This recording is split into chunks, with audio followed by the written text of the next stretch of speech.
Lots of chatter. You can tell that the happy hour was really fun. So, welcome to the MIT Enterprise Forum.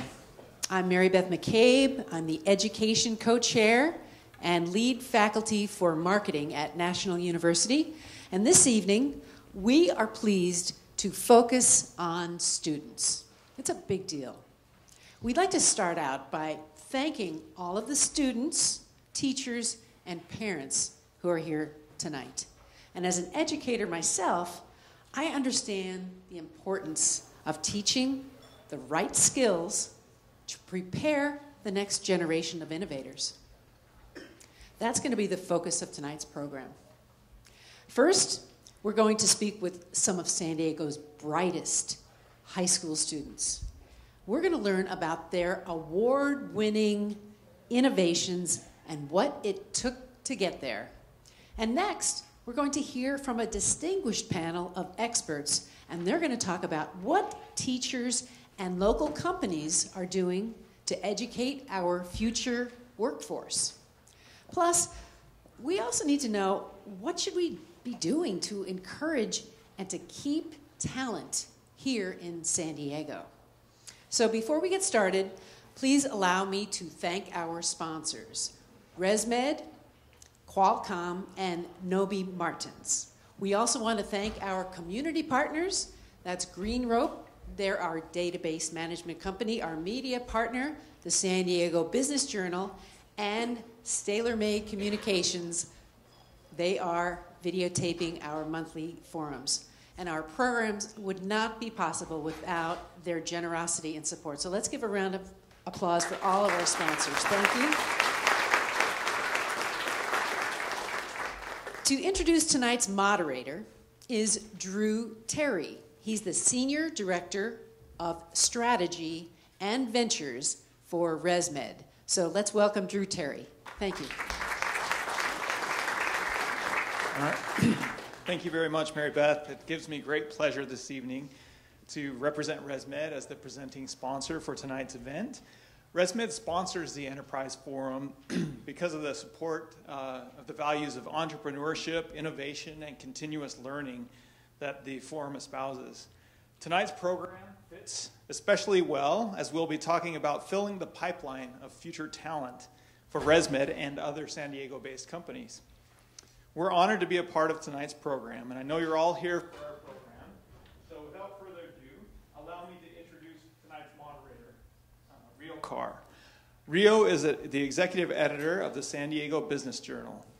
He's always specialized in business and technology and personally invests and advises several entrepreneurial ventures. We're fortunate to have someone with such deep experience and broad knowledge of the San Diego business community.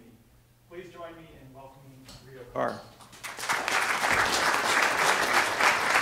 Thank you very much. I appreciate it. Short and sweet, just what I wanted. Good evening. How's everybody tonight? Thank you for coming out on what we in San Diego think is a cold, cold evening. Good to see some familiar faces out there. Tonight is all about giving all of you a chance to learn from and talk with our panelists. Our first group of panelists, as you've been told, is a group of students, and having met them, I will tell you that I am not as smart as a 10th grader. Let's get that straight right away. So let me tell you a little bit about them, then I'll ask them to come up.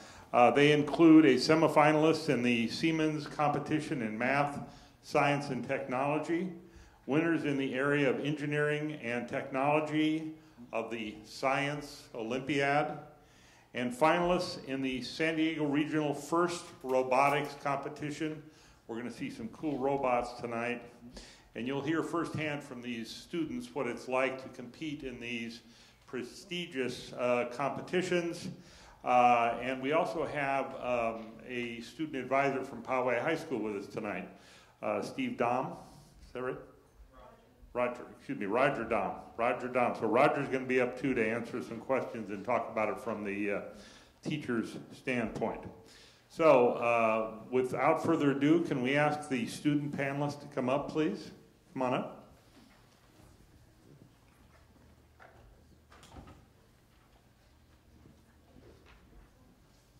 Okay, a couple of you will have to share microphones. There you go. Okay. Will each of you, here you go, here's the mic for you. Anushka, okay. Let's start with Anushka, if you'll introduce yourself, please. And each of the students, I'm going to ask you to introduce yourself individually, and then we'll come back to Anushka, and she will talk to us about her project, as each of the students will do that. Okay? Then we'll have a Q&A for all of you. So Anushka, tell us who you are. Hi, my name is Anushka Bose, and I am a senior at Francis Parker High School. Tonight, I'm one of the student presenters because I was one of the Science Olympiad regional winners last year. Okay, thank you. Ethan? Hello, everyone. I'm Ethan Tao, and I'm a sophomore at Canyon Crest Academy. And I'm here because I won a event in Science Olympiad last year. Okay. Hello, my name is Lillian Boo, and I am currently a junior at Del Norte High School, and I am here today because I was a semifinalist for the Siemens competition. All right. Hi, my name is Ryan Barnett. I'm from Poway High. I'm a freshman, and the reason why I'm here is because I helped out in winning for the finalists in the San Diego competition. Hi, I'm Zoe Rosa, and I'm from Poway High, and I'm a junior, and I'm here because I helped them with the robot and won some competitions at the FRC. All right. Thank you. Thank you for all being here tonight. Very impressive. All right. Anushka, would you like to start off? You want to get your exhibit? Yeah, I will be. Okay. There you go. Several of the students have things to, specific things to share with you. Anushka's has to do with flight. There you go. Okay. Can you handle the microphone with that okay? All right, go ahead. Okay. So as I said earlier, both myself and Ethan are winners from Science Olympiad last year. And for anyone that doesn't know, what Science Olympiad is it's a competition that takes place nationally, but there's a regional competition in almost every city. So San Diego regional competition happens in February every year. There are 23 different events. They vary from study events to build events. My plane was part of a build event. And the goal of what this plane was supposed to do is to stay in flight for as long as possible and have the longest flight time. So first, to start off a little bit, how I got involved in Science Olympiad. It's a competition that happens from middle through high school, so I started in 6th grade. And one of my first events was Bottle Rocket, which was creating rockets that would stay in the air for as long as possible, but instead of indoors, it was outdoors. So after that, I got kind of hooked on the flight thing, I guess. And once I got into high school, I transitioned into the more complex event, which is called Right Stuff. I built this plane with my partner, who's not here tonight. And basically, we started in September or October with trying to think about different plane designs and how to build the plane, because there are a lot of different factors that go into keeping the plane up in the air for a long period of time. The first plane that we built took us about 10 hours to build because we weren't very experienced yet. And the plane was much heavier than this one. And it stayed in the air for about a minute, which to us was a big deal because it was the first plane we had ever built. Just for comparison, this plane stays in the air for about 2 minutes and 45 seconds, which, to make that big of a jump, is a big deal for airplane enthusiasts, because to get those extra seconds, it means that you've done something dramatic in your flight design. So there are a lot of different factors that went into this plane. Most of it is made out of balsa, except for the main wing spars and the main tail stab spars, which are made out of carbon fiber, because they're very light. Carbon fiber is very light and it's very strong, so it keeps the plane in its proper shape.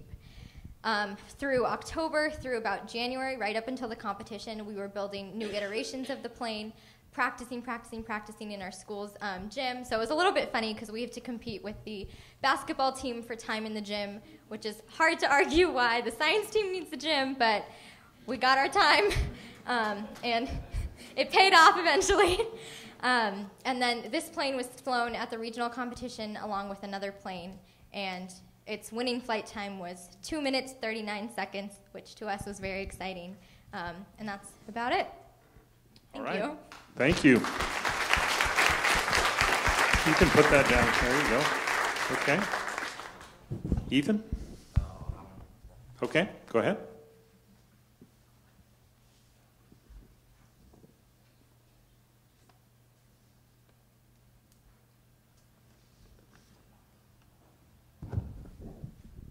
Okay, so hello everyone. Like I said before, I'm from Science Olympiad.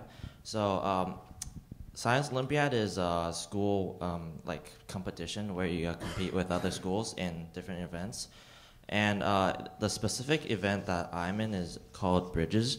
So pretty much the goal of the Bridges is pretty much just to build as light of a bridge as possible while holding the most weight. So the maximum weight you could get is 15 kilograms. So you pretty much want to build it really light. So first impression is how a bridge this small can hold such a heavy weight. So when I first started it, I built it really heavy, so like 16 grams, and it held 15 grams, and everybody was pretty happy. But as time went on, like I started realizing, wow, we can actually make it really, really light. So this bridge in particular weighs 5.3 grams, and I have not tested it yet before, so I'm not sure how it will do. So first I should say how I started everything. So I first started a Science Olympiad when I was in 6th grade, the same as her. Well, as a child, I always like loved building events, building stuff and like Legos and stuff. So when I saw this event, I was like, wow, this is sounds like pretty fun.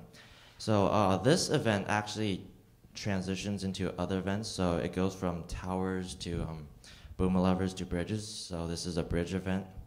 So after like every year from now to middle school to like high school, I've always done this event. So I've gotten pretty good at it. So the challenge of this event is to get a good design as well as the right materials. So like this design, it's called a Pratt truss, and all these bracings help it like support it, while the bracings on this side actually keep it from twisting around. So some of my motivations are every time you like set a new record, say you get like 2,000 points or something, you feel happy about it, but you also want to like break that new record, because with this event there's almost like never a max score you can get, because you gotta have some like at least some how much it weighs and divided by 15 kilograms. So each time you want to like get past that high score and make your bridge better. So that's one of the reasons that keeps me going, and I love this event because it allows me to create a lot of stuff. And also, so far I've only competed in regionals and state competition, but I've never been to nationals, because to compete to nationals, your whole school needs to win Science Olympiad, and my schools have never been able to do that. So yeah, I want to see how well I could do in a national placing, and I hope that someday I'll be able to go there. So yeah. Thank you, Ethan. Very interesting. Lillian? Hi, so unlike these two, I don't have anything cool to demonstrate today, but instead I'll just talk a little bit about my project that I did. So for those of you who don't know, the Siemens competition is a research-based competition in which students across the country are submitting their research papers for judging by a panel of judges. And from the submissions, about 300 are chosen to be semifinalists, which I was really fortunate to be one of. And so for how I got involved in the Siemens competition, originally I was more of a math-based girl and not as much in the science area. And it was actually through a math camp that I was able to have the opportunity to do my research project. So my research project is focused on computer deep learning and image recognition, and how we could potentially reduce the energy consumption of this process. And so image recognition is utilized when we put a keyword into, let's say, Google Images, or when we're trying to tag photos in Facebook. And previous research has mainly focused on improving the speed and accuracy of image recognition, while less focus has been placed on the energy consumption used by this process. And currently, Google claims that for a single search, they emit about 0.2 grams of carbon, which doesn't seem like much. However, over 100 billion searches are made each month, and so in 1 month, Google alone emits about 20,000 metric tons of carbon, which would have a great effect on our environment. And so for my research project, my group and I together, we worked on a project that analyzed if there was a way to modify the parameters of an algorithm for image recognition that could both decrease the energy consumption used in image recognition and deep learning processes while keeping the same level of accuracy. And so after modifying a few of the parameters of our project and stuff, we tested both the original algorithm and our newly found algorithm on 2 image sets, and we found that we were able to decrease the energy consumption by around 40 to 50% while maintaining an accuracy rate that was within 0.5% of the original accuracy rate.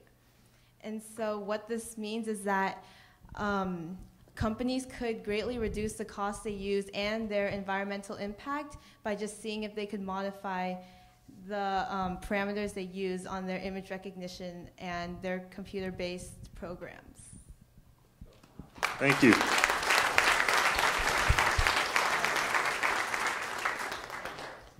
Ryan? So my project this year was for VEX Robotics, and for most of you who do not know what VEX Robotics is, it is a national and worldwide competition that is held in many states, and the objective is that VEX will give you a objective to complete, and you have to build a robot in a specific time period, and then after that specific time period, you cannot touch the robot.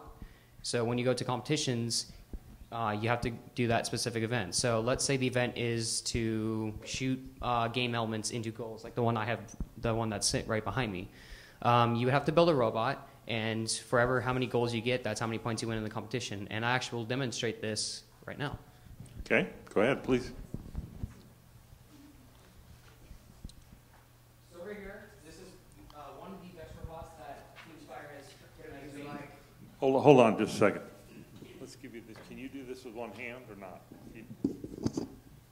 Take that one. So right here is one of the VEX robots that Team Spider has made for this year, and the objective was to the game challenge was called Nothing But Net, and the objective is that you have to shoot these game elements into the goal in order to win points. So you can see here. So the entire thing is currently made out of aluminum and other metals that were purchased. And the shooting mechanism is used with drive wheels and rubber bands to give it traction. And I'm going to start shooting the ball. So. Bring this out? Yeah.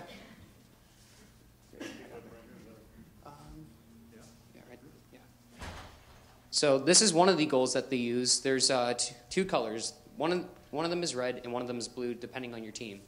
And we have brought a red goal this time around because we couldn't find any of the blues.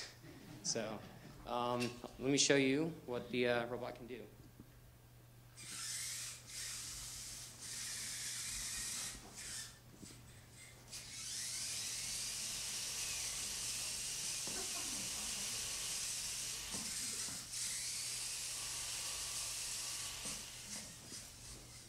So it just depends on how you aim your robot, but sometimes the robot is able to shoot the ball into the high goal. So each of the points is different, varied on the ball color.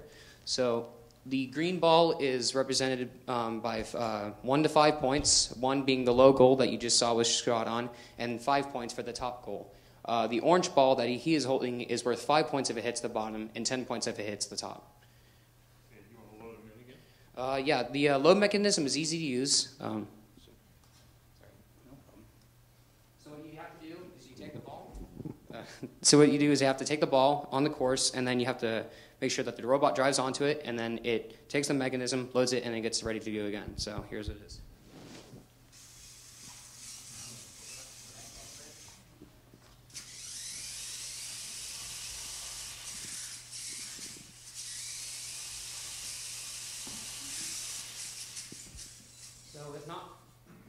accurate all the time, which is just something that happens. I mean, there's not going to really be a time where you get it in every time, but it just depends on how you build it and how it's created. So that was my project. All right. Thank you.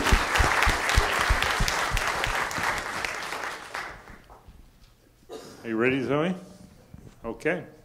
You're up. Hi.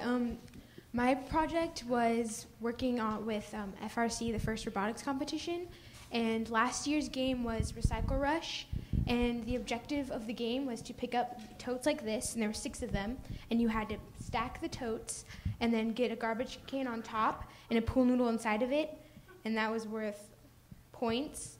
And over here we have the robot from last year, and he's starting it. And this robot requires 2 people to drive it, and we're going to demonstrate it. So.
So I'm on the programming team, and so I helped program the robot. And the programming team is quite large, and so we break up parts of the robot into smaller teams to program different parts.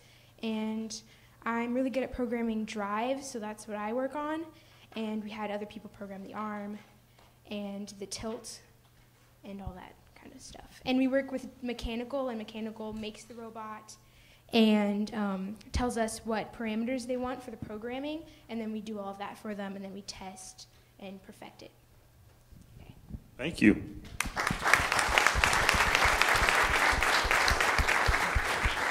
That's great. Yeah, Roger, you want to come up for a minute and talk a little bit about this? There's a microphone. Okay, just to clarify a little bit, you're probably wondering what's FIRST stand for. So it actually is an acronym. It's for Inspiration and Recognition of Science and Technology. It was founded in the 90s by Dean Kamen, an entrepreneur himself, and he basically, his goal is to really get kids excited about STEM, science, technology, engineering, and mathematics, within the United States to really help solve our problems here in the U.S. and throughout the world. And so with that said, that's really our goal. We actually have a goal as a team to really help build a culture of engineering inspiration throughout our entire community.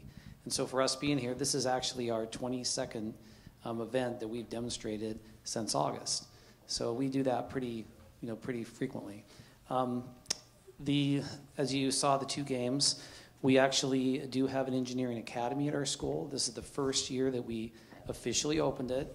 Prior to that, we have what's called a pathway. We kept both because, again, our goal is to get kids excited about going into these fields. And so by doing that, we left it as a pathway so the kids can experiment and take classes, and also as an academy for the kids that are really interested, then they can definitely move directly into it and pursue their goals in the STEM fields.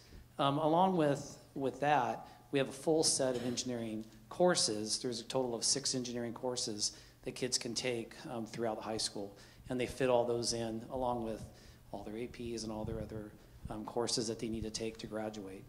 We always encourage the kids to go to schools outside of California and inside of California.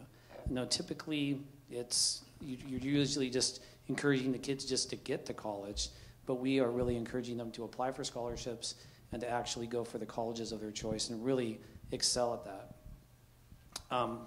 Along with that, we're always seeking to better the program, and we have a full machine shop / model shop. We also have a full computer lab. It's a very small academy, but at the same time, it's an academy that's really meeting its goals. Go ahead. Thank you. What grade and subject levels do you teach? 9th through 12th grade. On the robotics team, we allow students that are 8th graders to be part of our team. We also do something a little interesting. We do allow anybody in the county that wants to be part of our team, including homeschoolers. And how many students are on your robotics team total? Our team is just a little over 60. Wow. That's why we divide the programming up and everything else. Yeah. Yeah. Well, very interesting. Thank you. Okay, now it's time for questions from all of you. If you don't ask questions, then I have to ask questions, and it's really all about your questions. So we have a mic runner. We have to get these on microphone or it won't pick up on the video. So I'll take this half of the room. That's all right. I'll work over here. You take the other half, and we'll make it work. Okay. Please tell us your name and the question.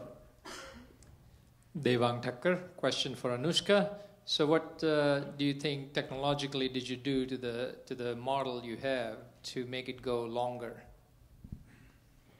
So that was a question we also faced early on, is how to get those extra seconds and extra height in the gym. So one thing that's really important when you're tuning your airplane is to make sure that you push it until it doesn't fly well anymore. So it starts porpoising and it goes up and down while it's flying. And then what you do is you dial it back until it's just at the brink of porpoising. And that's actually what makes sure that the plane is in perfect alignment and is getting the longest flight time. So the plane circles up into the gym and then it comes back down. And maximizing your descent time is what we were really trying to do. So making sure that the center of gravity of the plane was 3/4 of the way past the wing. Things like that. So balancing the weight is really how we got those extra seconds of flight time. Hi, thanks. My name is Tyler Orion. My question is for any of you, besides the fact that I am in total awe of your projects. Mike, I'm curious, what was it that brought to mind the particular problem or project that you wanted to create? Like, what was your thinking, or was there a problem you wanted to solve, or how did you come to decide to do this particular project? Well, for robotics, just being in the community of just knowing about robotics for a long time, since I think you guys may have known this TV show by chance. Anyone know BattleBots at all? Yeah, that's how I first got started into robots, was when it first aired back in 2008, 2006, when it came back on. And then I just saw the inspiration just sparked in my head, and that's how I started in robotics. I don't know if that's the same for everyone else, but just knowing that people out there can do stuff like that you see on TV makes you think, wow, I should do the same or even better. So that's how I got where I am. I have a question here. Go ahead, sir. Sorry, go ahead. Okay, I guess I'll go for it next. I think for me, in 6th grade, I joined the Science Olympiad team, but also once I got to high school, I joined my high school robotics team. And I think one of the reasons why generally I'm drawn to STEM and to the different challenges and problems that are presented in our high school extracurriculars is because it gives you the ability to create something tangible. So whether that's the code that you're running on your robot or the plane that I'm flying in competition, it's really having something that you can show is that you've done, and then that's kind of a landmark of a lesson that you've learned. So for example, with FRC robotics, every robot that you build, it seems like after a while the years start to kind of blend together, but each robot is kind of like a hallmark of a big lesson that you learned that year. And it's the same with Science Olympiad with the planes. So my experience now with building planes versus in middle school with bottle rocket is much different, even though it's still in the same kind of dimension of STEM. Yeah, sure. Well, like I said before, I really like hands-on projects and building crafts. So when I saw bridges, I felt like, wow, this is a good opportunity to do what I enjoyed most, as well as use my abilities to like compete with other people and to like improve what I'm already pretty good at. Well, for me, in 10th grade, I was enrolled in a course titled AP Environmental Science. And initially, this course was something I didn't want to take, but rather I had space in my schedule and there was nothing else for me to choose. However, while taking this course, it started to get me thinking about the environment and our interactions with the environment and how that can affect our future. And so when I had the opportunity to work on this project based on energy awareness and how our computers are using a lot of energy, I jumped at the chance, and it was a really great experience.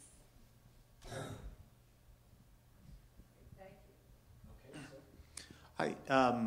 First of all, I just want to say you guys are all exceptional, and I'm sure that all of your teachers love having you in class, and you're the kind of students that all the teachers love. But teachers have to divide their attention between their top students and their lowest performing students. And so there's always a balance they have to achieve. And I guess my question to you guys is, given that your teachers don't have 100% of their time to devote to you like they would like to, what is the most valuable thing that your teachers can do for you? What did your best teachers give you that lets you do the wonderful things you do? Well, at Canyon Crest Academy, our teachers aren't really like involved in Science Olympiad. So we actually have like volunteer coaches. Some of them are actually students in our classes, and we like study together and they teach us stuff. I guess some of our science teachers could maybe like teach us some like maybe physics that could relate to some of the events we do. I think additionally, so at our school, our teachers are one of the driving factors between our STEM competition teams, including Science Olympiad. And I think the main thing that they teach you how to do is they teach you how to learn for yourself, because a big part of education in the modern world is learning how to research. When you're online and you're looking for resources, being able to distinguish between different things that you're looking at. And having your teachers be able to kind of pass on the knowledge of how to teach yourself is really important. And I think that now I'm a senior and I'm looking towards college. It's a skill that I want to make sure that I'm prepared to have, because once I'm in college, professors aren't going to be so readily like, let me walk you through every step of it the way that my freshman teachers did. So I think teaching me how to learn is probably the most important thing my teachers have done. At our school, our teachers are actually very accessible. Most of my teachers make time in the mornings, at lunch, also after school, and they'll always be in their classrooms, and they always invite you in if you have a question or anything. And also at our school, they have a tutorial system in which after school on Mondays, Wednesdays, and Thursdays for half an hour, there's a time that's set there that teachers must be in their classrooms and they must help their students, and I think that's a really great chance for extra help if we ever need it. One thing that helps me get better at doing the things that I love, which is pretty much learning entirely, is that every year I always have a teacher or a few teachers that inspire me to do my best work and motivate me to try things that they think I would be really good at, like robotics or anything engineering or math or artistic. So I like to try and do all those things and make them proud. And yeah.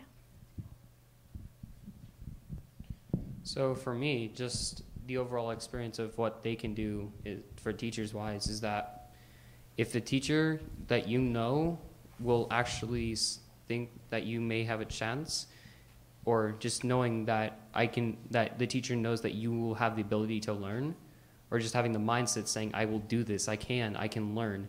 It's just overall just part of the experience of where the teachers can look at you and say, wow, this person really can make a difference.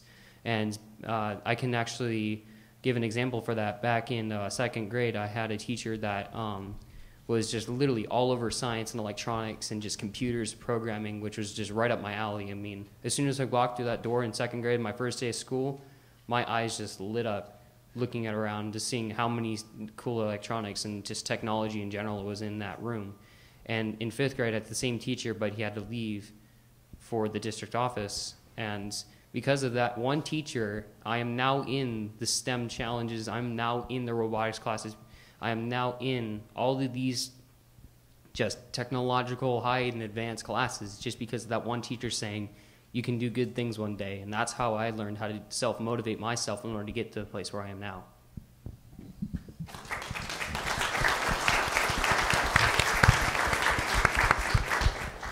Hi guys, this has just been fascinating. My name's Lisa Corrali. So we've started talking a little bit about college here, and I want to talk about our local schools. Are our local colleges and universities providing you intriguing enough programs that make you want to stay local within California? And then if not local and not within California, why are you thinking of going outside of California and San Diego? And you can be honest. I guess I'll start that off.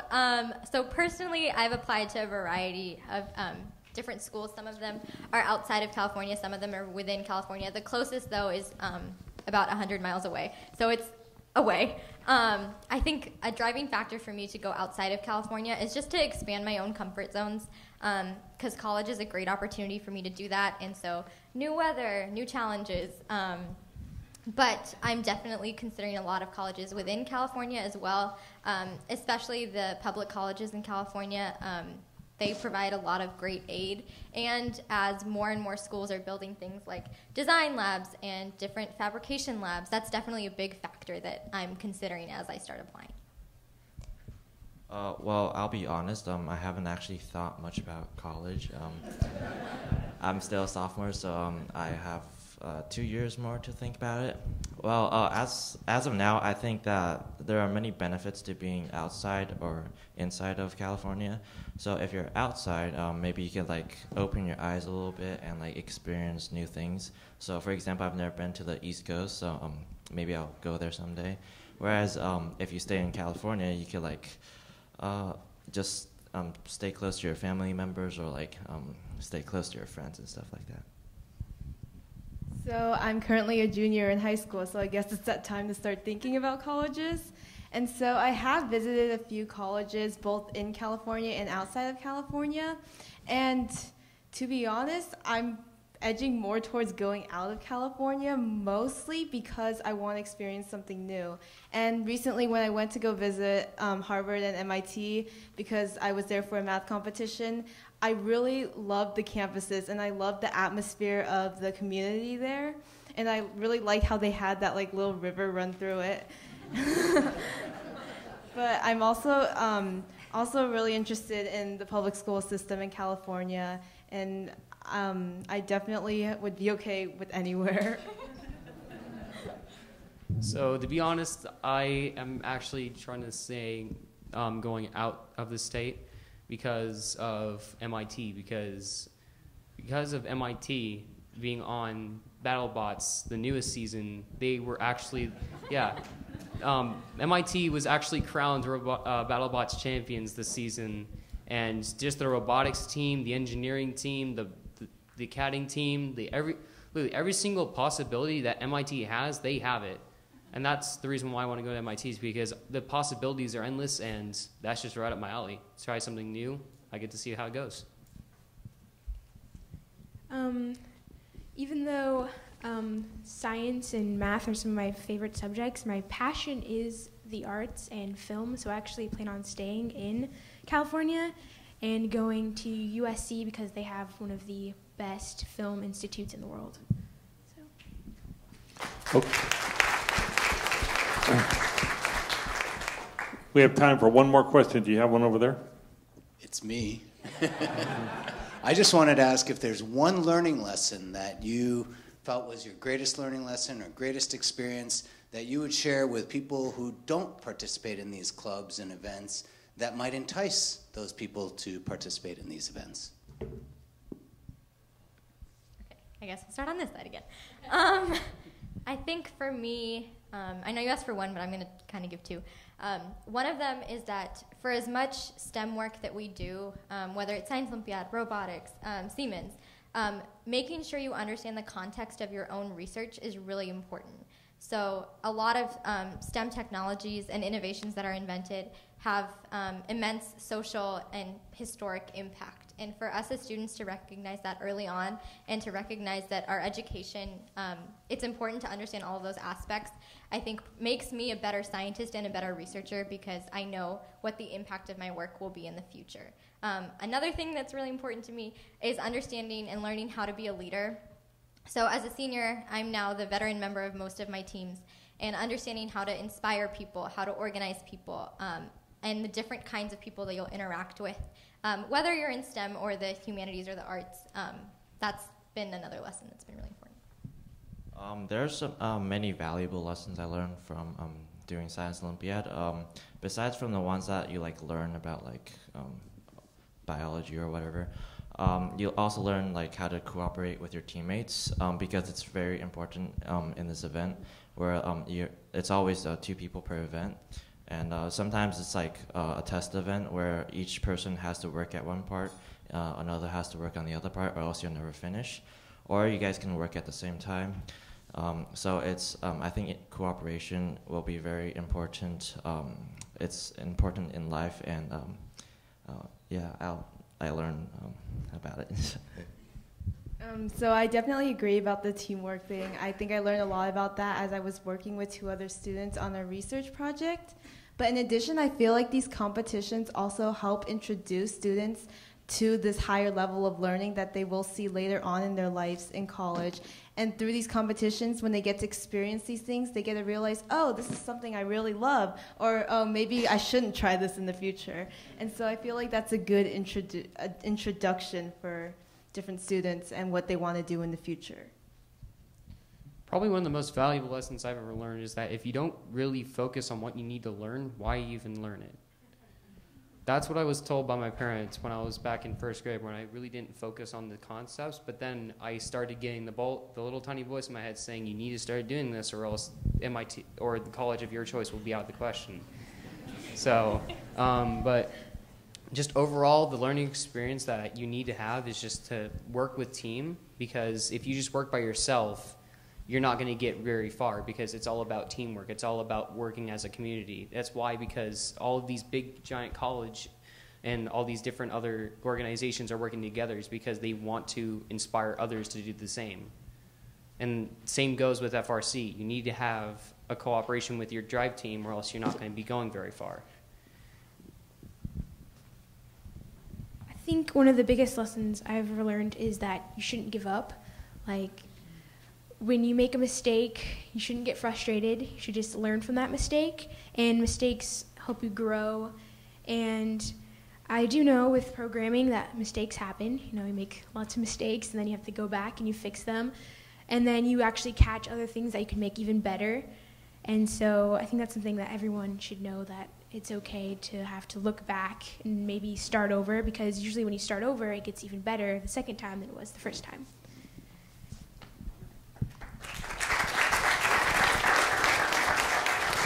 I just wanted to respond to that last comment. That as a teacher, my perspective, there's one thing I think that the greatest learning that the students go through at this level is really time management. One of the hardest things that kids have to develop. And it's probably the most important thing that they will learn coming out of high school to prepare them for college and the world beyond. All right, how about a round of applause for our very impressive students, Anushka Bose, Ethan Tao, Lillian Boo, Ryan Barnett, and Zoe Rosa. Thank you very much. And Roger, thank you very much. We appreciate it. Thank you. Very impressive. Thank you very much. How many of you think you're smarter than a 10th grader now? Okay, can we have the panelists come up for our next panel, please?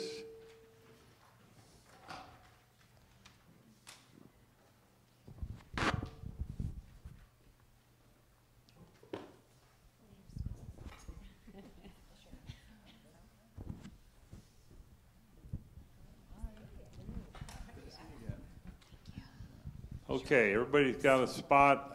All of you, if you have a flyer for tonight's event, have a brief bio on each of the panelists. In the interest of time, I am not going to read their bio. I'm going to introduce them briefly, and then each of them is going to give us a couple of minutes, 3 to 5 minutes, feedback on what they saw and their thoughts about educating the next generation and keeping people here in San Diego. It looks like, by the way, that we're going to have a massive brain drain of these high school kids going out of state. They all want to go out of state. So, starting first with Katie Rast with Fab Lab, welcome. Leanne Abram with Premier Shire? Premier Hire, I'm sorry, I read that wrong. I don't have my glasses on. Will Haas with High Tech High. Haas, did I say that right? Hayes? Hayes. Sorry about that, thank you. Amy Hernandez with ResMed. And Ed Hidalgo with Qualcomm. So we'll start with you, Katie. Go ahead. Let's give us some. Hi, everybody. My name's Katie Rast. I'm the executive director of Fab Lab in San Diego. It's a digital fabrication laboratory, a place where adult innovators as well as young people can come to create their ideas and make them tangible, very much like what we heard about today. We were founded here in 2007 as the first makerspace in San Diego, and we've had a really interesting, great run working to support the maker movement in San Diego. It was great. Have they left? Oh, no, they're there. They're there. Hi, guys. There's some of you anyway. It was great hearing from some of our students. I've been in education, in informal and traditional education since 2001, and it's always really powerful to see a testament to just how important making or doing hands-on or applied projects of any kind really is when it comes to inspiring young people and making sure that they, you know, really feel like they have particular capabilities that they can take out into the real world. So I think that whether students are building robots or learning, you know, to do something that's more along the creative line or the crafting or artistic line, whether it's coding or painting, I think that the idea is that at the end of the day, hopefully they feel a little more capable and they learn some of those soft skills like time management and how to complete a project and how to problem solve along the way, which ultimately I think is one of the best things that any of us can know. And who was it from our panel that said that one of the best things their teachers helped them with was teaching them how to learn? Was that you, Zoe? No. Okay.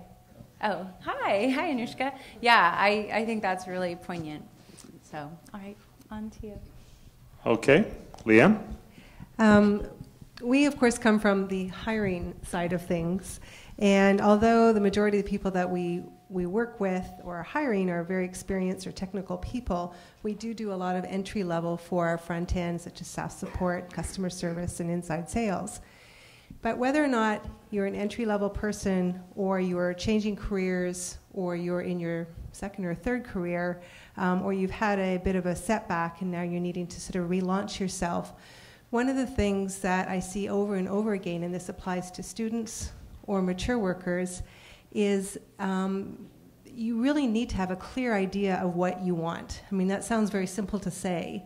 And to be able to share it with somebody in a very effective, memorable way. The number of professionals that I'll ask, so what do you do and what do you want to do? And 20 minutes later, I'm so bored.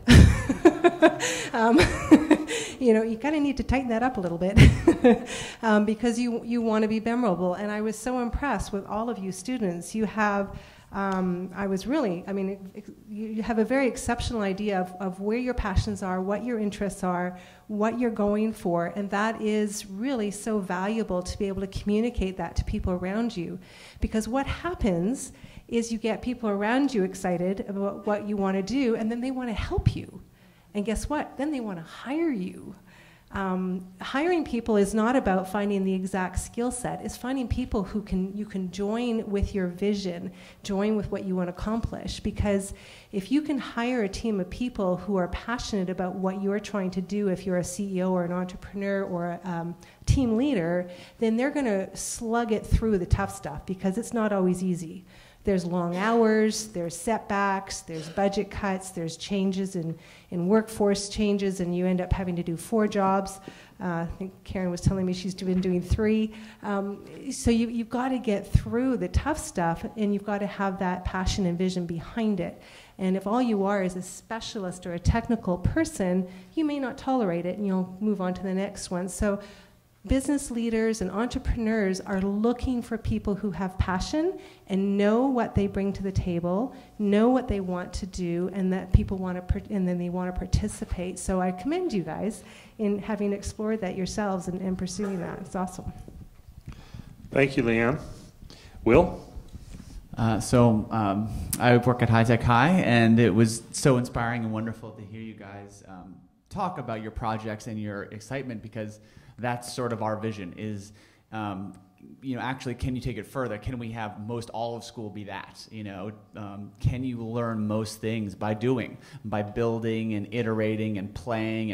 And do we need all the other stuff? Or can kids learn most of what they want to do through projects, through building and collaborating? Because isn't that where you really learn those life skills, those time management, how to work together, how to plan, how to create? And I think kids get more inspired. I think, most of you guys that looked at, and I think, are you more inspired when you're at your Science Olympiad or in your traditional classes?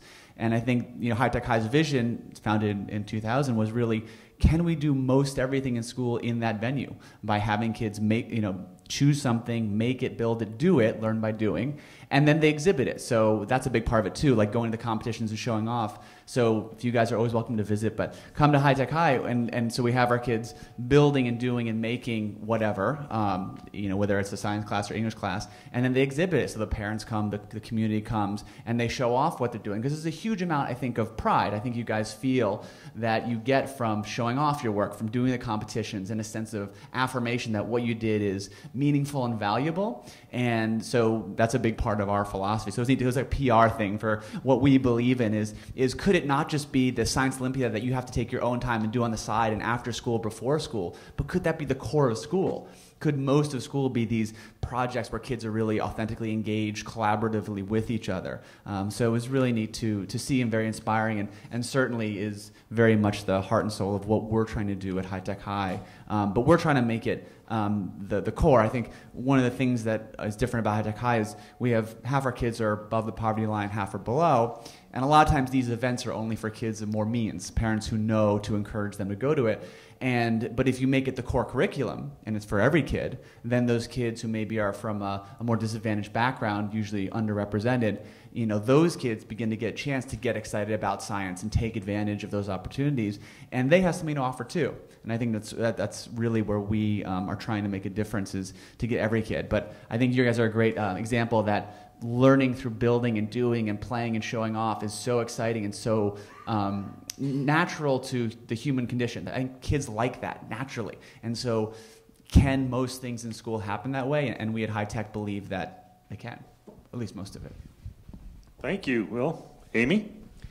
Hi guys, Amy again with ResMed. I have water today because I was at UCSD at the Triton Job Fair all day. So it's, forgive me if my voice cracks a little bit. It's been a long day. But nice segue actually from high schools and the conversation surrounding local talent at high school. And I must say you guys were such an impressive panel, not just from what you're doing, I think, but how you're doing it and how you're communicating. I heard the folks behind me comment on communication and articulation skills. That's huge in the business world and something that you guys are already mastering by the projects you're participating in and being in panelists and events like this. So I know from ResMed's perspective, aside from STEM, engineering, technology, there being a huge push for that. That was, we were holding up signs today saying, computer science majors, come here. Given the technical push that we have at ResMed, which I'm happy to talk about, but I think the participation and the proactivity that you guys have with, with events like this really set you apart at an early age, which is awesome. So I particularly like that you remember your inspiration in second grade. I can't remember what I had for dinner yesterday, so so kudos to you. But I think one thing you guys will start hearing about very early on in your college careers, and maybe possibly even now, are internship opportunities, right? And many of us in the room may remember the day when internship opportunities were unpaid and you would schlep to get coffee, you would do anything just to get your foot in the door and gain experience.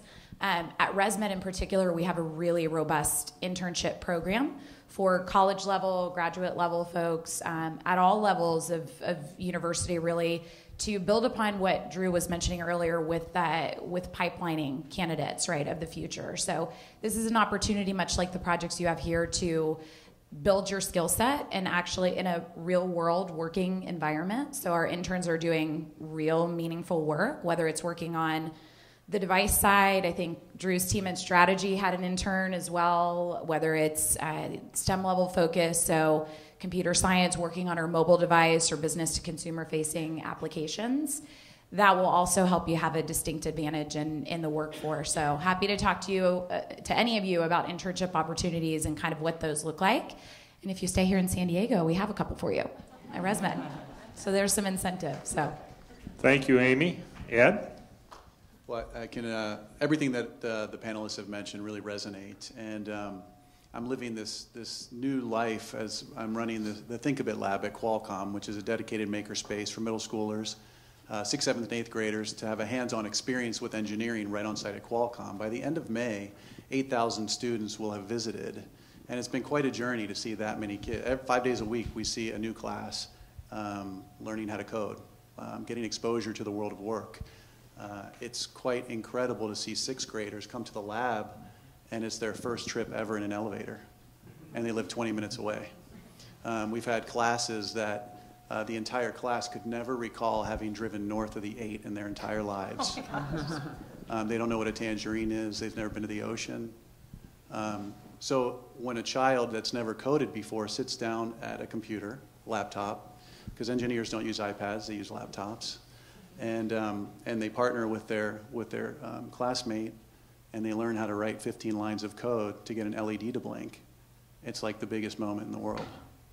And so we'll have these students who have been told, in some cases, you're not going to be an engineer. Most of them have no clue what an engineer is or does.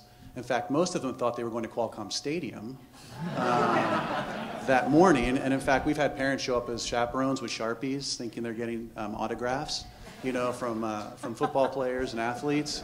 And, that's a kind of a fail on our part. But, these students leave with a kind of a new hope, a new level of engagement around there's a place for me in the world. And that's what we're trying to do through Making, is unlocking every child's genius. And we saw geniuses today. I hired at Qualcomm for 17 years prior to moving into this role. I mean, there's Qualcomm caliber talent up here tonight. From these students and from the panelists, but from these students, right? I'd love to see a YouTube of Anushka negotiating the basketball gym time, and solving that problem. But all of you guys, right? You've all discovered your passion. We heard that word up here today, and you're willing to go deep, and you have a focus, and that's what Qualcomm's looking for, and has been hiring for years. People who are truly passionate and talented, but hardcore scientists, can go deep. And then they are the MITs and the Berkeleys and the Stanfords and the Georgia Tech and the Virginia Techs. Not all kids are going to go to those schools, but it doesn't mean that they're not geniuses with their own talents. And so we really need to help every child discover their unique strengths, interests, and values, and help them figure out where their place in the world is. All right. Thank you for your opening comment. Questions from all of you? Must be some. Got one right back here.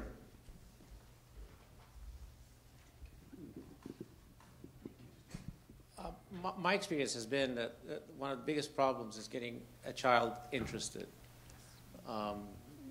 because everything else could be much easier after that. So if anybody can share, how can you keep the interest going? Because sometimes science isn't cool, I guess, or STEM isn't, I mean, I can say a couple of things. That's one of our big goals at High Tech High for sure. Is we got kids. We have K through 12 now, and so really getting them at a young age. So one of the philosophies is Tony Wagner at Harvard has a saying in his book, play leads to passion, leads to purpose. And I think you guys up here, the kids, really exemplified that, and that's our philosophy at High Tech High, is that if we can change the nature of school and let it be more about playing, if you let kids play, they will find their passion, and then they will find purpose. And I think these science... the FIRST and the Science Olympiad are such great examples of when you let kids explore and ask questions and play, that it's not unnatural for kids to get excited about this stuff. It does happen. But we need schools to begin to be that place where that happens rather than this place that feels kind of boxed in. And so I think one of the things that we're trying to do at High Tech High is, now that we're quite large and we have a lot of visitors. So we have a graduate school, and I think last year we had over 5,000 visitors. This year we're going to surpass that. And so being a place where other schools can come and look and see something different. So look and see kids who are playing and exploring, and we force all our kids to have these experiences. So it's not just for the elite, it's for all our kids, because I think those are a lot of underprivileged kids who could become the next, scientist who has a discovery. And so all our kids have to do these projects, and all our kids have to build these things. All the kids at my school go do the Conrad Challenge and submit it to NASA, and a chunk of them go to Florida. And now we have all our kids actually going and helping, working at Think a Bit. And it's not just for a select, so we don't have we have a heterogeneous grouping. We don't have tracking. So every kid has to have the experiences. And I think what happens was one of you guys, I think it was Lillian, was it? And mentioned that you took an AP. Is she still here? You took the AP class and you didn't want to take it, right? Yeah, I thought it was such a brilliant example of like when kids are forced to have exposure to things that they never thought would inspire them, all of a sudden they do.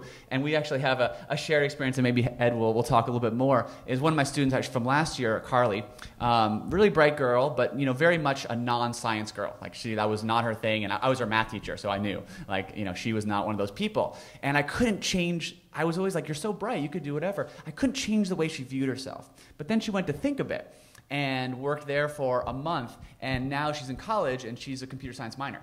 It changed. It's amazing. It works, when you have experiences of something, it changes the way you view it. And I think that's what we really need to do with kids, is we need to change their identity. And I think things like Think a Bit and trying to create, I think High Tech High, we're trying to do that, is we want all schools and all kids to have experience like these guys are having, where they see themselves as makers and doers and builders and inventors, because I think kids can be, but they have to have that experience. And I think until schools begin to look like that, it will only be the select few who go out of their way. And I think kudos to you guys for taking the chance to spend your free time and do that. But I think some kids might not do that, so how do we get schools to be a place for every kid? Thank you. Well, yes, Ed? If you don't mind, the Carly effect was awesome. And the fact that just hearing that Carly's going to computer science is incredible. Before any class gets started with coding at the Think a Bit lab, we start with an hour on the world of work. There's 31,000 employees at Qualcomm. Their students, and we expose them to about 45 of those different careers. We do pair shares with career badges. And these students come up, they had no idea that there was a UI designer. They don't understand there's a marketer, that there's a chef at Qualcomm, there's a doctor at Qualcomm. So this exposure piece is incredible. We've had students, they get right up out of their seat, they're like, UI designer, and on the back we talk about projected job growth. They're like, and then wages, $85,000 a year? The student gets right up out of his seat, walks back to his principal and goes, "Principal, people always tell me that I need to go to college, but they never tell me why. Now I want you to know I'm going to go to college, and I want to be a UI designer." So that exposure piece, San Diego Unified, Vista, they're starting to build World of Work labs because of the experiences that we've created at Think a Bit. And there's instruments and assessments like the Strong Interest Inventory that can help your children, that can help you as parents discover your child's interest. Don't steer them away from the trades. There's a lot of wonderful careers out there for trades. We need more tradespeople, electricians, fabricators, precision welders. We don't have enough here. And an electrician coming out of the trade starts $51,000 a year and no debt. Anybody else?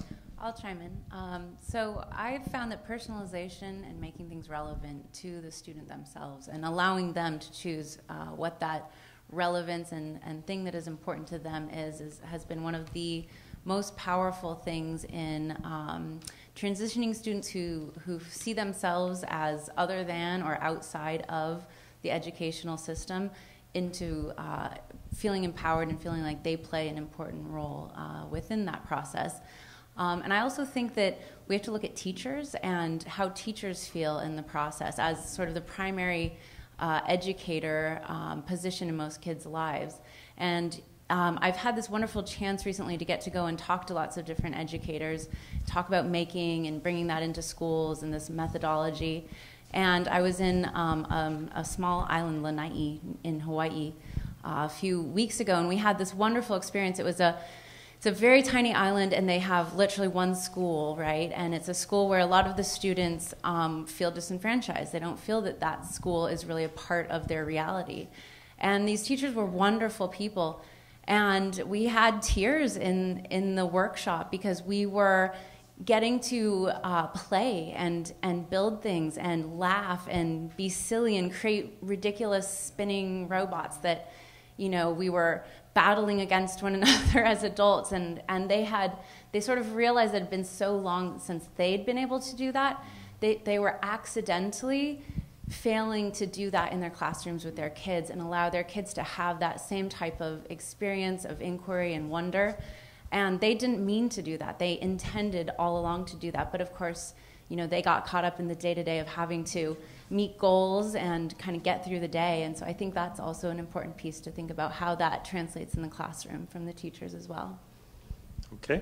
And I just wanted to add, in addition to inspiring our kids to move into STEM, there's a lot of adults who are underemployed or unemployed that we need to also be thinking of, and I know National University and several of our other colleges are doing a phenomenal job of working towards getting accessible programs to inspire adults to get into STEM programs so that they can have the $85,000 a year job and move forward in their careers. At whatever age you are in your life, there's still an opportunity for you to get passionate about something that you didn't think was accessible to you through retraining and being inspired by teachers and professors and employers who are willing to look beyond your gray hair and know that you can be a valuable contribution to a robotics team or an engineering team or do UI despite the fact you've got 20-year history doing something completely different. And it's exciting when I talk to employers who get that and see the value of having mature workers in their workforce who are standing side by side, the 20-somethings, and working with them in teams. So. Good comments. Amy? Yeah, just one final, I guess, tactical comment to answer, because it's not, often with kids, it's whatever mom and dad says, you want to do the opposite. It's not really cool. So if you say, go out there and, and get involved, or whether it's, school and scholastic studies, I think so much of what we've heard about up here in the classroom and with teachers is paramount, but what happens outside the classroom too, and some of those maybe informal, more experiential relationships. So whether it be great proactive students like this and establishing mentorship or buddy systems, right, where information is being fed more from peers or people that the student looks up to. We try to embody that as part of the internship program, right? So even at the collegiate level, offering, whether it's other interns or former interns who've become mentors, I think that relationship can be really powerful and influence the student as well. So that might be just another tactical medium. Good. We have a question over here. I think we're actually out of time. Really? You guys don't mind. Can take one more? My question is for Mr. Hidalgo.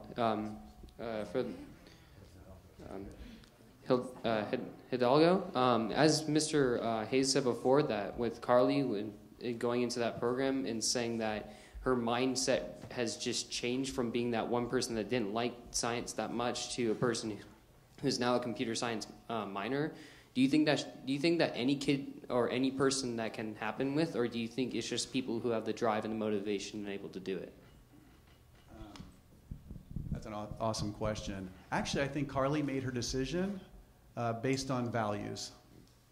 So we teach strengths, interests, and values. And that's through the discovery of our strengths, interests, and values that we can align ourselves to the world of work and maybe to the right career, and will bring career satisfaction and engagement and hopefully innovation. And I say that because Carly saw that computer science is a way to help kids. I was going to cancel a class at the Think a Bit Lab because our educator was sick.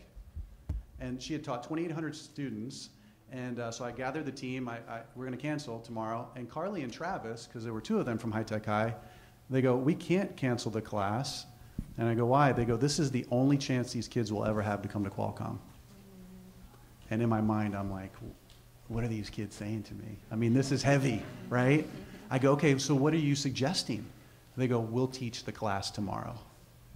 And in my mind, I'm thinking, is that legal? Can I allow these high school seniors to teach a class tomorrow to a class they've never met before? These two high school seniors taught a 4-hour engineering lesson so masterfully. We sat on the side and we're like, what just happened? And it was just, they stepped right into it, but she made a decision based on values that then I think is leading her to say, computer science is a way for me to impact the lives of others. So maybe you start with values and not with skills or knowledge. Like, who are you as an individual? What drives you? What do you care about? And if you can align those things to the world of work, you might find engagement as well. Yeah, and I think you've really hit upon it. I think that is what I see at High Tech High, the moment. When you can change the way the kid perceives himself, do they see themselves that way? And I think you were mentioning the internships. I think one of the things that we do at High Tech High, I'd like to promote, and again, see it in model other schools, is when kids go to internships, it really changes how they view themselves. And especially, again, because High Tech is a mixture of high and low income, is when you get a kid who really could never have had access to that, and then they see themselves at a Qualcomm. We have a lot of interns who go to Qualcomm, and they're treated like an adult in a professional setting, and they could have never gotten that model from their parents or any of their family members. It changes who they think they could be. And when you do that, that's when that's possible, and I think that's the moment where it changes that kid's world. We know from the research in deeper learning that one of the big things that holds people back, an indicator of success, is your identity, who you see yourself as. And until you see yourself as someone who could have entree into that world, you're never going to be successful. And if that's because of economics or race or gender or whatever, it holds you back, it holds you back. But once we break that down, I think through experiences like Think of It is wonderful, through internship experiences. I think just through socialization, one of our big philosophies is social integration. So we purposely are putting kids from different backgrounds together, and it's so cool to see what happens, and you create that value. I think the reason Carly said that is you get kids who have to be in classrooms with kids who are disadvantaged, and there's a sense of empathy that grows in them. Yep, and they learn what it means to be a community, and then you change the way they view themselves and who they are. Great. Anyone else want to respond? If not, we have a question in the back, please. Thanks. So, Will, you talked about integrating, basically doing into the curriculum. So what are some of the challenges that are involved in sort of adapting things in the curriculum without losing the fundamentals? Is the doing always an adjunct to, sort of the basics? That is an awesome question. So I think one of the beautiful things is what Anushka, is that right, said? She said, the most important thing my teachers taught me was learning how to learn, right? And I think that really gets at our philosophy at High Tech High. The beautiful thing is today, the whole world's on the internet. I mean, if we forget to teach a kid some part of biology or even math or whatever, if they're smart, if they're like Anushka is, if they're bright, if they're confident, if they believe in themselves, if they want it, if they know how to learn, it's all there. So I think the opportunity is really ripe for us in education to really squash down the amount of content we have to teach. There's really not that much content you have to teach. Really, it's more about the soft skills. It's, again, the confidence. I think you mentioned learning how to learn, communication. I think the kid said how important that is. Professional skills, communication, collaboration. All these softer skills are really what will define success, because we don't know what the world's going to look like. But I think exemplified by Carly and Travis is kids with a can-do attitude, who believe themselves, who can deal with ambiguity, who can access their resources, right? All the things I think you guys got from that Science Olympiad experience. I think if we give kids those skills, we can really get rid of a lot of the content. I mean, and I think then it can be flexible. So instead of every kid has to learn all this history or that, well, what about if they choose to? So say, Lillian gets interested in, cancer research. What if she just learned all her biology by researching cancer, right? And she got really into it. She's going to learn about cells. She's going to learn about, all kinds of, data analysis tools. She's going to learn about so many things, epidemiology, by that one question. So could we guide things more by an interesting question? So, how do you make something fly? You learn math, you learn physics, you learn engineering. So that one question, think about how many things you learned, content things, just almost accidentally because you wanted to do better in that. Not only she learned about the process of iteration and engineering, making things better, and it changes your mindset. By doing these projects where you have to iterate and do better, you have to learn how to get in front of people and present it, get feedback and critique. It's something huge in the business world today. That was really the genesis of High Tech High, was how do we create a system that creates the right type of people? Because the content, you can always learn content. The content is always there. And if you're the right type of person and you believe in yourself and you understand how to use the internet, you can access the content. And so I think it's a great question, and it's definitely one that we at High Tech High are always struggling with, but I think there's a real opportunity to really not feel so pressured. And that's my frustration, I think, we as a system with the traditional system, is like, do we really need all this content? Is this all necessary? Because it's like, one of our statements you'll hear us say a lot is, simple structures beget complex behavior, and complex structures beget simple behaviors. And I think education is really an example of this. When you give a teacher all these things they have to do and they feel completely overwhelmed, they just try to get by. But when you give us, I have almost no structures on me. My director will let me do almost anything. He just wants me to inspire my kids and prepare them for college. And I can do that really however I want to. And so there's incredible responsibility there. There's a flexibility, but it lets me be great. It lets me do things that I could never have done. So it's definitely a trust thing you got to have with your teachers and the parents and the students. Everybody has to be on board. It's a little bit of an experiment, but I think, if you come and visit, I welcome you all to come and visit. We're a very open place to see what goes on, and you'll get to see what happens when you do. And some of the things are crazy, and some are like, what is going on here? And some of it's super exciting because you'll see stuff like what's happening in these science places, but happening all over school all the time in every classroom. It's a great question. Thank you, Katie. It looks like you have something to add. Poised and ready. Yes. Go ahead.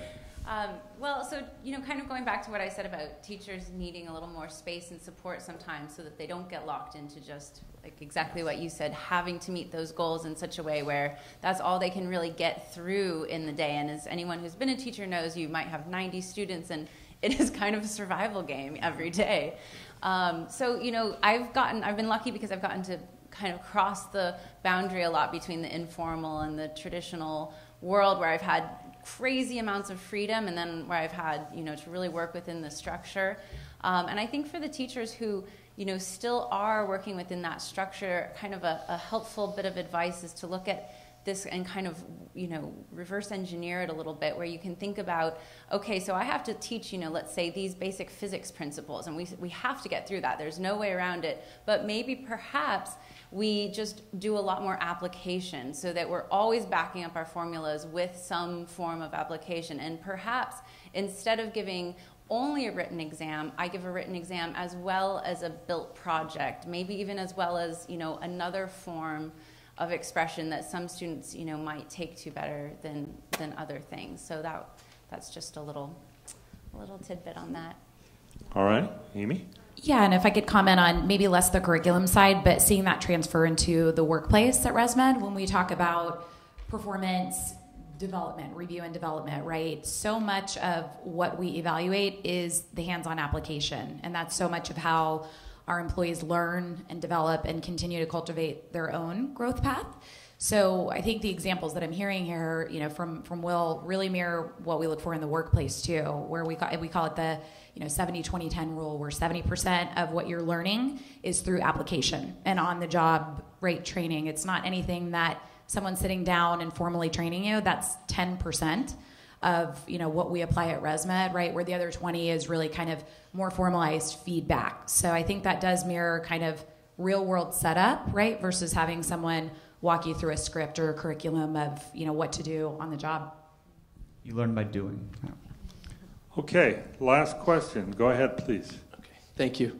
So this actually kind of builds upon the last question. So I'm just curious, what strategies do you have, for example, taking a hands-on project, learning by doing, something that's genuinely driven and motivated by the student who's really interested in a problem, like what Anushka's done, and then actually link it to the first principles, like, okay, you're very interested in building this airplane.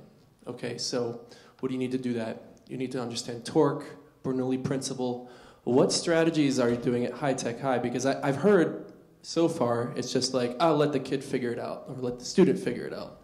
So what strategies do you use to link from the problems to the first principles, and linked to the relevant section in the textbook, because a lot of colleges these days are still textbook based, they're still first principles based. How are these kids going to prepare to go into textbook world when they're doing more of this problem based, and they may not know the appropriate strategies to drill down and say, hey, I need to know this building block, this fundamental piece of information, because sort of you have an obligation to do that, because, you know, once they have the building blocks, that's where creativity can come in to solve other problems. So it's about going back and forth. So I'm wondering what strategies you use to make this connection. So I think there's two things you're getting at. So one is trying to necessitate. So, you know, the thing is, if Anushka really wants her plane to fly, she's going to want to know the variables involved in that. And so she's going to want to know about torque. And then as a teacher, it's more my job to sort of help her access those materials, whether we don't really have textbooks, but whether they're online resources, or I have access to this information, or we can get her to an expert. I mean, that's always the ideal. You know, could I find someone at Qualcomm maybe who does that and link her up with that, and she could interview them. And, you know, so are there other ways that we can get it? But once she's excited, once she has a cool question or something that she wants to produce or do, you know, I think to your question about inspiration, that's the key. And then a teacher is just, and that's actually, I see my role as that. I used to believe that my role as a teacher was I had all this knowledge of math and biology and stuff, and was to transfer it to the kids. And now, after 10 years at High Tech High, I see that's completely the wrong model in my mind. That my job is really just to stand at the back to help her ask interesting questions, and then to support her by giving her ideas about how to find those resources and learn those things and set goals for her, you know. And it depends on the age level. I mean, if you're talking about an elementary school, if you come to High Tech High, it's way more scaffolded, clearly, right? The teacher is more involved. We still want to create that, you know, individual interest by the child, but it's a, you know, 5, 6, 7-year-old kid, right? Whereas by high school, hopefully we can be way more open-ended and hands-off and way bigger with some of our ideas. And the second one I think you're getting at is like accountability. Like, are we going to be able to get these kids ready for college when college is often very traditional? Now, I think colleges are beginning to change, but you're right, that still is a huge part of the learning experience. But we have been pretty successful. We have almost 100% of our kids go to college, and that's having half of them being first-gen, you know, free or reduced lunch. And, you know, almost after 6 years, I think it's like close to 80% are either have a degree or are still pursuing their degree. So, you know, those are pretty good numbers, you know. So we've been pretty successful in getting our kids through. And the feedback we've gotten is that those first 2 years are a little rough sometimes because they haven't had as much traditional training, but they tend to really excel in their junior and senior year. And then in the job market, they do really well because that was the whole focus, was all around those real world skills, you know, that they're always present, they do internships, they're exhibiting, they're presenting, they're talking. And those deeper learning skills are what we're all about. In fact, the Hewlett Foundation, and you may know, did a big research study a number of years ago in defining deeper learning, and they went around all over the country to look for evidence. Are there schools that are doing this? And I think they found like a dozen, and we were one of those. They came by and said, this is where we see evidence of deeper learning. But you do sacrifice something. So, you know, if you come to High Tech High, you'll be like, that's really cool, and you'll be like, I'm concerned about that, and, you know, and we're not perfect, but I appreciate the willingness to try and learn and do things differently, because I think a lot of parents feel that the current system is not meeting them. I think that's the reason,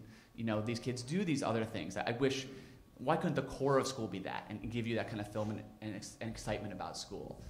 So come visit us and see for yourself. Yeah. I just wanted to make a point of what you said there about what you've discovered makes a good teacher.